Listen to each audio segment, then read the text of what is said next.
जय दुर्गा माँ। आइए सुनते हैं श्री दुर्गा सप्तशती का चौथा अध्याय।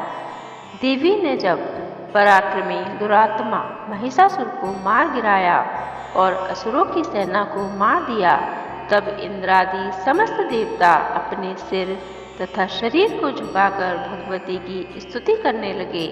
जिस देवी ने अपनी शक्ति से यह जगत व्याप्त किया है और जो संपूर्ण देवताओं तथा महर्षियों की पूजनीय है, उस अंबिका को हम भक्ति पूर्वक नमस्कार करते हैं। वह हम सबका कल्याण करे। जिस अतुल प्रभाव और बल का वर्णन भगवान विष्णु, शंकर और ब्रह्मा जी भी नहीं कर सके, वही चंडिका देवी इस संपूर्ण जगत का पालन करें और अशुभ भय का नाश करें। पुण्य आत्माओं के घरों में तुम स्वयं लक्ष्मी रूप हो और पापियों के घरों में तुम अलक्ष्मी रूप हो। सतकुल में उत्पन्न होने वालों के लिए तुम लज्जा रूप हो, उनके घरों में निवास करती हो। हम उस दुर्गा भगवती को नमस्कार करते हैं। हे देवी, इस विश्व का पालन करो। हे देवी, हम तुम्हारे अचिन्त्य रूप का किस प्रकार वर्णन करें। असुरों के नाश करने वाली भारी पराक्रम तथा समस्त देवताओं और दैत्यों के विषय में जो तुम्हारे पवित्र चरित्र हैं, उनको हम किस प्रकार वर्णन करें। हे देवी, त्रिगुणात्मा होने पर भी तुम संपूर्ण जगत की उत्पत्ति का कारण हो। हे देवी, भगवान विष्णु, शंकर आदि किसी भी देवता ने तुम्हारा पार नहीं पाया। तुम सबकी आश्रय हो। यह संपूर्ण जगत तुम्हारा ही अंश रूप है, क्योंकि तुम सकीय आदिभूत प्रकृति हो। हे देवी, तुम्हारे जिस नाम के उच्चारण से संपूर्ण यज्ञों में सब देवता तृप्ति का लाभ करते हैं, वह स्वाहा तुम ही हो। इसके अतिरिक्त तुम पितरों की तृप्ति का कारण हो, इसलिए सब आपको स्वधा कहते हैं।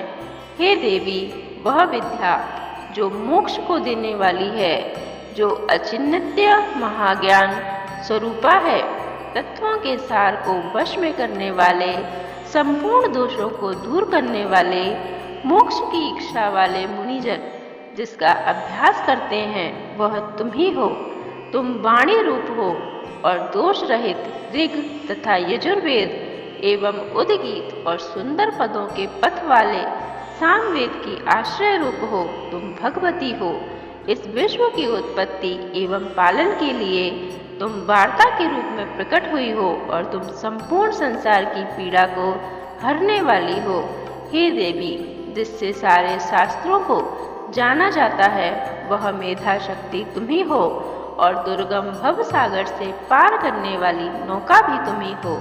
लक्ष्मी रूप से विष्णु भगवान के हृदय में निवास करने वाली और भगवान महादेव द्वारा सम्मानित गौरी तुम ही हो।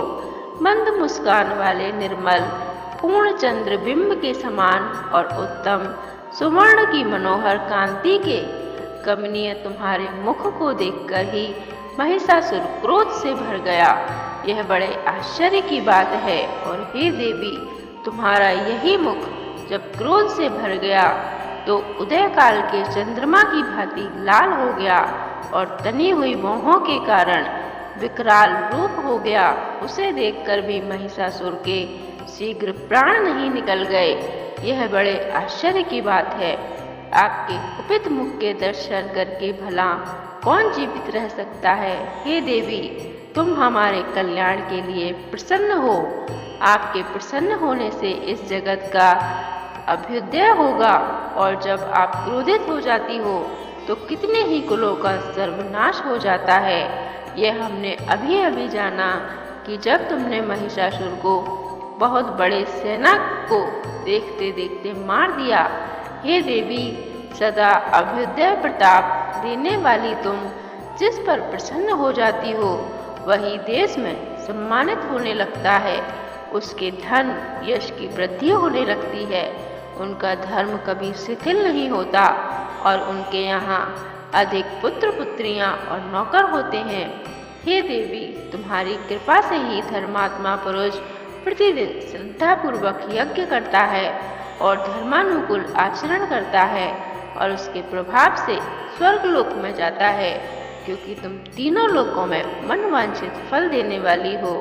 हे माँ दुर्गे, तुम स्मरण करने पर संपूर्ण जीवों के भय को नष्ट कर देती हो और स्थिर चित्त वालों के द्वारा चिंतन करने पर उन्हें और अत्यंत मंगल देती हो। हे दारिद्र्य दुख नाशिनी देवी, तुम्हारे सिवा दूसरा कौन है? तुम्हारा चित्त सदा दूसरों के उपकार में लगा रहता है। हे देवी, तुम शत्रुओं को इसलिए मारती हो कि उनके मारने से दूसरों को सुख मिलता है। वह चाहे नरक में जाने के लिए चिरकाल तक पाप करते रहे हों, किंतु तुम्हारे साथ युद्ध करके सीधे स्वर्ग को जाएं, इसलिए तुम उनका वध करती हो। हे देवी, क्या तुम दृष्टिपात मात्र से समस्त असुरों को भस्म नहीं कर सकती? अवश्य ही कर सकती हो, किंतु तुम्हारे द्वारा शत्रुओं को शस्त्रों से मारना इसलिए है कि शस्त्रों द्वारा मरकर वे स्वर्ग को जावें। इस तरह से देवी, उन शत्रुओं के प्रति भी तुम्हारा विचार उत्तम है।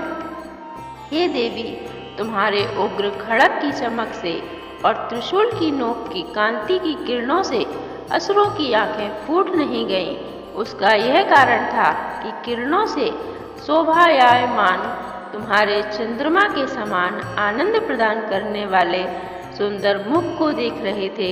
हे देवी, तुम्हारे शील बुरे वृतांत को दूर करने वाले हैं और सबसे अधिक सुंदर तुम्हारा रूप है, जो ना तो कभी चिंतन में आ सकता है और ना जिसकी दूसरों से कभी तुलना की जा सकती है।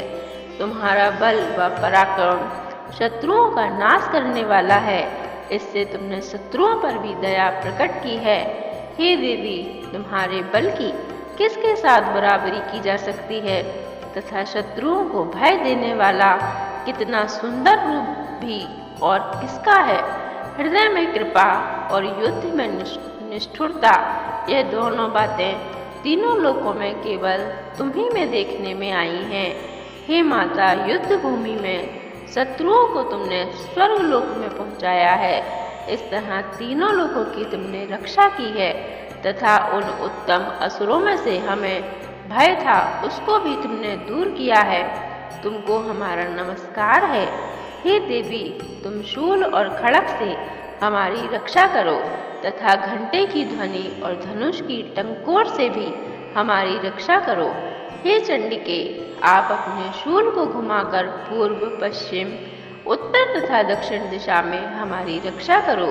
तीनों लोकों में जो तुम्हारे सौम्य रूप हैं तथा घोर रूप हैं, उनसे हमारी रक्षा करो तथा इस पृथ्वी की रक्षा करो। हे अंबिके, आपके कर पल्लवों में जो खड़ग, शूल और गदा आदि शस्त्र शोभा पा रहे हैं, उनसे हमारी रक्षा करो।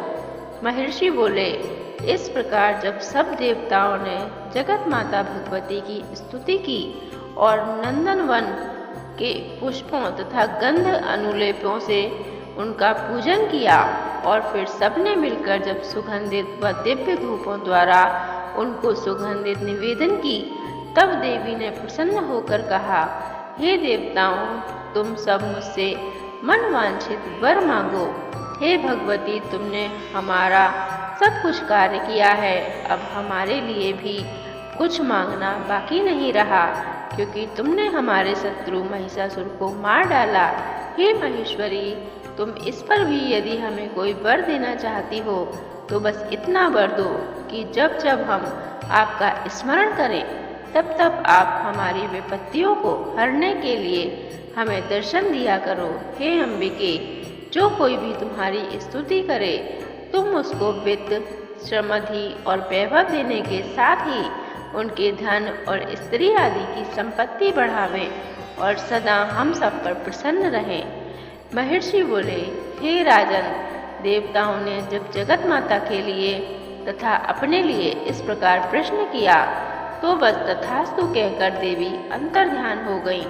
हे भूप, जिस प्रकार तीनों लोकों का हित चाहने वाली वह भगवती देवताओं के शरीर से उत्पन्न हुई थी, वह सारा वृतांत मैंने तुमसे कह दिया और इसके पश्चात दुष्ट असुरों तथा शुंभ निशुंभ का वध करने और सब लोगों की रक्षा करने के लिए जिस प्रकार गौरी देवी शरीर से उत्पन्न हुई, वह सारा वृतांत मैं यथावत वर्णन करता हूँ। इस प्रकार चौथा अध्याय समाप्त होता है।